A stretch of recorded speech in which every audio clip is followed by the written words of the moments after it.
Good morning, everyone. Greetings, and this one on your screens. I'm recording at a different location this time around. I'm actually in Cape Town and the Cape Flats. In Cape Town, I am in a place called KTC. It's between Nyanga and Gugulethu. So yeah, so I thought let me just share, and try to wrap up this journey, this phase of falling, meeting the stranger, falling for the stranger. Did I mention the fact that I actually loved him? Yeah, I think maybe I admitted that, although that it was something casual, but I actually loved him. It's possible for love at first sight, guys. I think the moment he walked into that room, I knew that I wanted him. Yeah, so yeah, I think I uttered the words even to him at some point, and he actually warned me. And I was like, no, I love you. And he was like, don't do that. Like, so he warned me, the brother warned me against him. But I was like, I feel what I feel. I feel what I feel.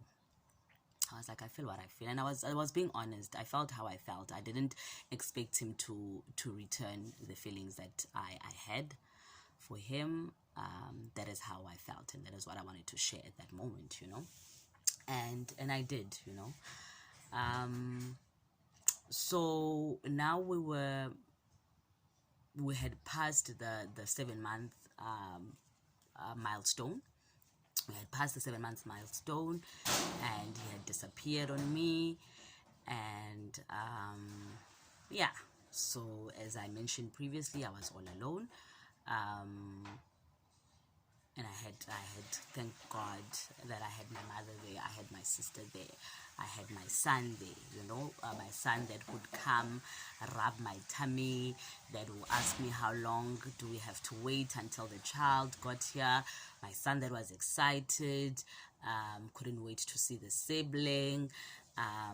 He was hoping it was a boy, but it was gonna be okay even if it was a girl. So I had a lot of people that at least were excited. They were excited for the coming of my child.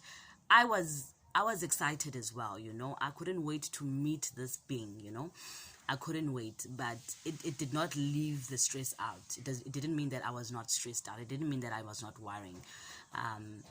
Because I was unemployed, because I didn't have money, I was worried as to what am I gonna, what clothes am I gonna dress this child on, what clothes am I gonna dress this child on, what was I gonna do, what was I gonna do for money, what was I gonna do to support this child, and did this mean that I was going to be once again this was going to be an added load to my mom, to my pensioner mom, because this was the only source of income she had. She's a pensioner, and she gets plus minus, I think, 1,700.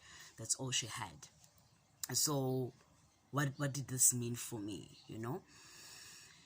and yeah, and I was 8 months, and now it was getting real. The fact that the child was gonna come, and I didn't have a vest, I didn't have anything for the child, I had no clothes for the child.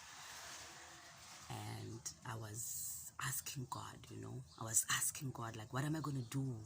What am I gonna do? Yes, I did, I put myself in this, but God, it says that you never leave us, you never forsake us. I know I made a mistake. I know I made a mistake, but now what did this mean for me? What did this mean for me? So that's a plane. Can you hear that? That's a plane passing. So I was stressed out, and I think my mother and my sister kept on going to town together, and I was suspicious. What are these women doing? So I think they were having conversation and behind my back. I don't know what about. But I later learned that my mother was trying to open up an Ackermans account for the child's clothes. And I think because she kept on sending them documentations and they didn't receive them or something, she had to let me know. So she told me that, listen, I was trying to open up accounts so that at least you can have your own card and then you can take some of the baby clothes for yourself and the baby, but it doesn't look like it's working out. So I was like, I was so touched, guys, and I was so touched and I was so hurt at the same time. The fact that now the mistake that I made, the blender that I had created, my mother had to pick up the pieces. My mother had to now struggle and try to open up an account. The person that I made this blender with was not in my corner, was not supporting me, and it ate me up inside. It ate me up inside. I was paralyzed to an extent, and I was like, "Hi, Mama, don't open up an account. Don't stress yourself like that. I don't want it to get into debt because of this." My mother had done so much for me. Like, maybe other things I will when I record more videos, I will share more of what other things she does for me. And I was like, this is not something that she should be worrying about. This is something that I should be taking care of, and the person that I created this with. Yeah, and I told her, you know what, I just need to take a break a bit because we stay in Saldanha. So I was like, let me just go and go to Cape Town, and just take a little bit of breather. I needed air. I needed to come out of that space and surrounding. So she gave me some money and I came to Cape Town to see my cousins. So when I got here, like, friends of mine that they were colleagues of mine and we became friends. So there were like women that loved me and that I loved. So they said, no, let's meet up, let's eat something, na. So I was like, okay, cool, guys. When I get here, I'll tell you. So when I got here, I met with them. And these women, they came, we went to Spur, and they had bought some baby clothes for me, like those new things that you need, those jumpsuits, those baby growers, those vests, and so on. And I was so touched, and I was not expecting it. I just wanted to get some air. I was on my 8th month and I felt frustrated and I felt lonely, and I felt like I just needed to come out, for a breather, because I was trying not to be depressed at this point. I was trying very hard because I remember I was not in treatment anymore. I had decided to stop the treatment. So I did not want to be depressed. That was the last thing that I needed on top of everything that I was going through. So I was so touched and I was so grateful and I was so thankful. There was a baby bag, there was a baby wrapper, there were things that I would need if I go into the hospital, So I was so grateful, and we had a ladies' time. We talked and we chat and we connected. So exactly what I needed, like womanhood, sisterhood, and that is exactly what I got. And I left and I met some other people. I got to my cousins. I was happy. It was nice. And all of a sudden, my mother calls me. They're like, come back. You are almost due. We don't want you to get a baby that side. I was like, yo, can't you guys leave me? I'm happy here. I'm enjoying. I'm being spoiled. My cousins are actually not my cousins. It's their parents that are my cousins, but we are the same age group. Like, they're just a year younger than me, so we call each other cousins, but I'm actually their aunt. So I was like, I'm happy, I'm being spoiled, I'm And they said, no, come back. So I had to go back home. I remember, I think it was on a Friday that day, and I was on my 8th month. And then I got home and, hi guys, why did you call me here? So we missed you. So I showed them these things and they're so happy, they're so excited, they're so happy for me. And I was like, I think it was God that called me to go to Cape Town, because really, I did not expect that.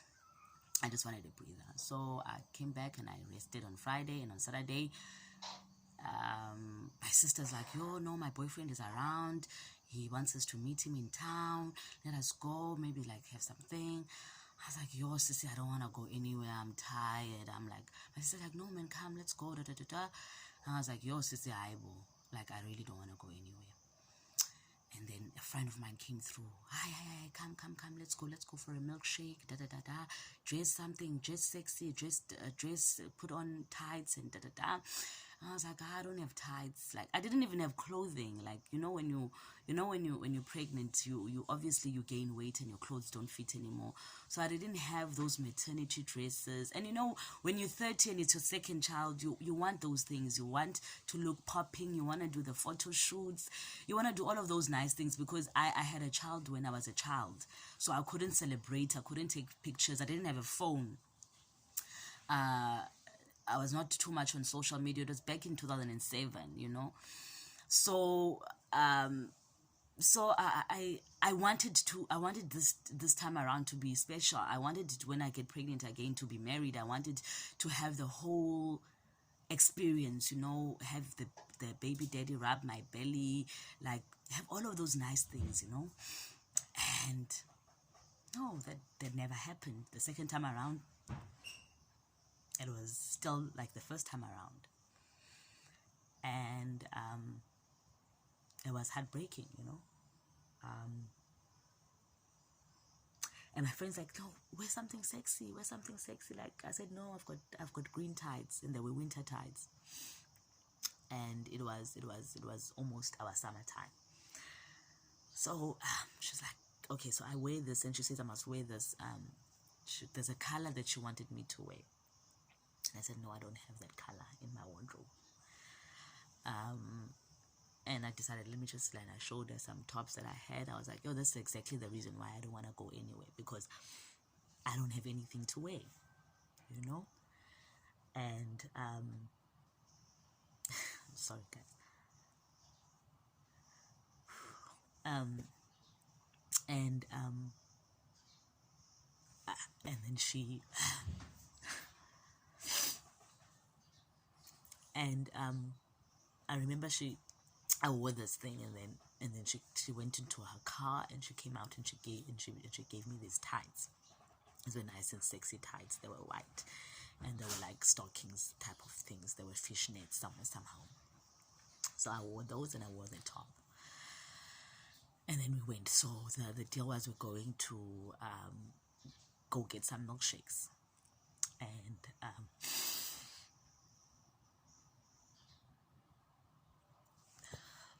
so I'm so sorry guys. So we go to this place that's in Salana, in town. And as I walk in, there's a group of women sitting there. It's decorated, it's beautiful. And one of my cousins, the one that I had left on Friday in Cape Town, she was there. And there was one guy, which is a friend of mine. There was only one guy, which was Steve. He was there. And like, I was so shocked. My sister knew, my friends were there from Cape Town. Guys, I just saw God. I just saw the love of God. And I was like, I never wanted to be one of those people that have like baby showers or anything. I thought it was nonsense. I thought it was fast. I thought it was a waste of money. But when I saw that group of women sitting there, and they had planned this behind my back, and I didn't know about it, I just like, I was moved. I was moved in such a big way that I can never even explain. Like, I don't have words for it. But the only words that I have, and I think people that have a relationship with God will understand, I saw God. I just saw God. And I was just like, I don't even deserve this. I don't even deserve your love. I don't even deserve this. I disappointed you. But I just saw him. And I was glad for the sisterhood. I was glad for things. There was a cake, there were presents, there was everything that I needed for my baby. And there was a second bag that I was gonna get, and there's a bag that I was actually looking like at it online, and I was like looking at these baby things, and like the bag was like 500, and I was like, Andisa, where the hell are you gonna get 500 to buy this bag? It's a nice bag. I wanted it, And I think there was one time that I took a picture of it, and I was like, I want this bag. And I think I put it on my status or something. And it was there. It was one of the presents from the woman.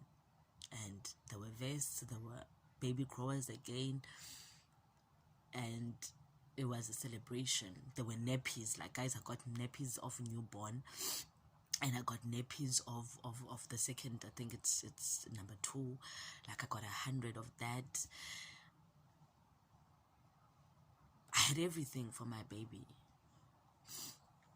And I was celebrated, and I was happy, and I was surrounded by women that loved me, women that were clothing me. You know, they were clothing me with love. They were clothing my baby. They were showering my baby before even my baby got there. And I was touched, and I was moved, and I understood how powerful sisterhood is. I understood that it is so powerful beyond measure, and I was super grateful. I was super grateful to God. I was super grateful for them, for coming through, for there were gift cards, Woolworths gift cards, so I could buy my baby some Woolworths clothes. I love Woolworths, but I wasn't gonna afford Woolworths. I was thinking, even if it's Pep, let's do Pep. But I love Woolworths stuff, you know. I used to buy my son new Woolworths things, and I said I want some Woolworths stuff for my baby, you know. But I couldn't afford it, so whatever that I was going to afford at that time, if it meant it was Pep, I don't have anything against Pep. I love Pep as well. I buy clothes at Pep, but I also wanted to my child to have Woolworths, because I also love Woolworths clothing. So yeah.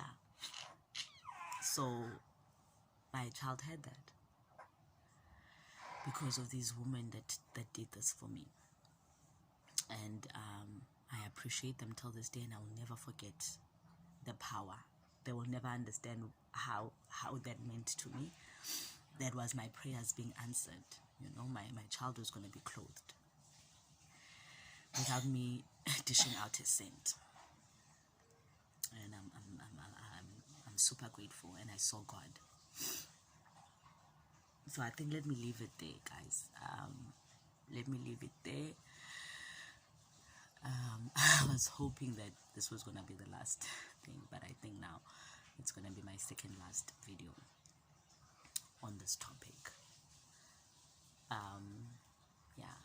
So the power of prayer, the power of sisterhood, the power of womanhood, the power of true friendships, people that love you at your worst and at your best and at your weakest, the people that love you when you have money and when you have no money, the people that support you, you know, like, even if it's not monetary value, the fact that they came, the fact that they took time out, the fact that they were there. I think even if they hadn't given me presents, for me their presence was big enough, you know. Yeah, I'll be forever grateful for that cycle. I'll be forever grateful for that journey, because it got me closer to God. It brought me closer to God, and I'll forever be grateful. Thank you, guys. Let us meet once again on this channel, on this space. I'm sorry for the tears, you know. It becomes raw when I retell it all the time. It becomes raw. So now I've got these wounds. So basically what I'm doing is there's tunuk. I don't know the English word. I forgot. English just went out the door right now. So yeah. So I'm reopening up the wounds again. And I'm trusting God for healing. And I know that He has healed me in some places, but some places are still raw. And I'm trusting healing. Healing is a journey. Healing is a journey. It's a journey that we take on every day. And sometimes life reopens up our wounds, and they're painful. So let us keep healing. Let us keep creating those bonds with other women. Let us keep the sisterhood flowing. Let us support one another. Let us love one another. Let us take care of each other. Even if you don't have money, as long as you give a person your presence and your hearing, that's all sometimes that the person needs. Not money, but your hearing, your support, your love. It is more than enough. Thank you so much, guys. Love you. Take care of yourselves. And see you guys later on.